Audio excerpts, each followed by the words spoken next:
দিনটা ছিল সানডে। বরের কাছে আবদার করেছিলাম বিরিয়ানি। বর তাই বিরিয়ানিটা করে আমাদেরকে খাওয়ানোর প্রস্তুতি শুরু করে দিয়েছে। চিকেনটা করার মধ্যে দিয়ে বিরিয়ানিটা চিকেনটাকে ফার্স্ট কষে নেবে। বিরিয়ানিটা হয়ে গেলে তারপর তোমাদেরকে বলছি। এই যে চিকেন কষে গেছে, ও একটু নতুন নতুন টাইপের চিকেন করতে খুব ভালোবাসে। ওর রান্নাটা খুব ভালো। তারপর চিকেনটাকে দিয়ে হাঁড়ির মধ্যে বিরিয়ানিটা করে নেবে। করার পরে আমি ছেলেকে একটু ড্রয়িংয়ে বসিয়েছিলাম।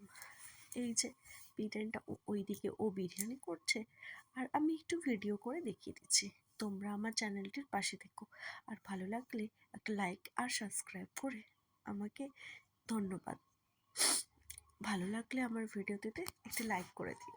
এই যে ছেলেকে নিয়ে ড্রয়িংয়ে বসিয়েছি আর ওই দিকেও বিরিয়ানি করছি। তারপর টান টান করে পুজো টুজো সেরে খেতে বসে গেছি। Tata, bye bye.